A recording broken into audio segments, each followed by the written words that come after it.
એક યુવતીએ ગળાફાંસો ખાઈ આત્મહત્યાની કોશિશ કરતા અત્યંત ગંભીર હાલતમાં કેશોદની સાંગાણી હોસ્પિટલમાં દાખલ કરવામાં આવી હતી,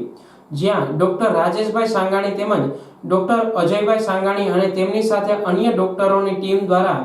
આ મહિલાને બચાવી લેવામાં આવી હતી। અતિ ગંભીર હાલતમાં આ મહિલાને સાંગાણી હોસ્પિટલમાં દાખલ કરવામાં આવી હતી, પરંતુ દેવદૂત બનેલા ડોક્ટરો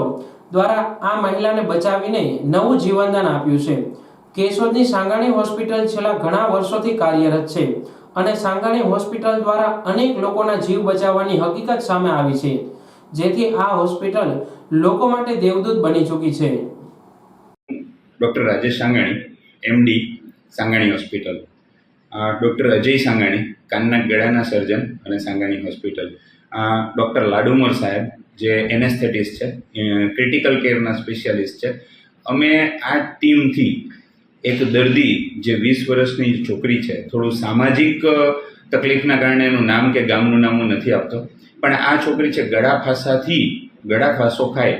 અને લાસ્ટ ક્રિટિકલ કન્ડિશનમાં 2 જગ્યાએથી ના પાડ્યા પછી આપણી હોસ્પિટલે પહોંચી અને ઓલમોસ્ટ ડાઇંગ કન્ડિશન કહી શકાય કે એના રિલેટિવ્સ પણ માનવા તૈયાર છે કે લગભગ 2 થી 3 મિનિટમાં એ છોકરી એક્સપાયર થઈ શકે। આ કન્ડિશનમાં અમારી હોસ્પિટલ પર આવી, તાત્કાલિક લાડુમોર સાહેબ, અમારી ટીમ હાજર થઈ ગયા અને એ દર્દીની, એ છોકરીની એટલી ક્રિટિકલ કન્ડિશનમાં વિધાઉટ એની સિગ્નેચર, કોઈ જાતની સહી કર્યા વગર કે એકદમ આત્મવિશ્વાસથી આ છોકરીની ટ્રીટમેન્ટ કરી।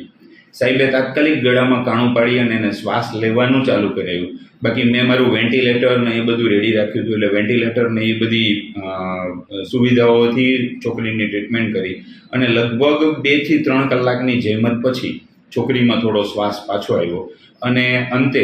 આજે 5મે દિવસે છોકરીને વેન્ટિલેટર નીકળી ગયું, આઈસીયુમાંથી જનરલ વોર્ડમાં ટ્રાન્સફર થઈ ગઈ અને તમારી નજર સામે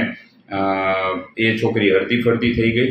લાડુમોર સાહેબ, અજય સાંગાણી સાહેબ, મેં અને અમારા સ્ટાફની આખી જે ટીમ છે એની તનતોડ મહેનતના કારણે એ છોકરીનો જીવ બચ્યો। મિત્રો, આ એક જીવ બચ્યો એ અમારા માટે બહુ ખુશીની વાત છે અને બીજી એક ખાસ ખુશીની વાત તો એ છે કે આ પબ્લિક, આ જનતા, કેશોદ અને આસપાસની જનતાએ અમારી ઉપર આવા બધા કેસ માટે એટલો બધો વિશ્વાસ મૂકે છે અને આજ નહીં,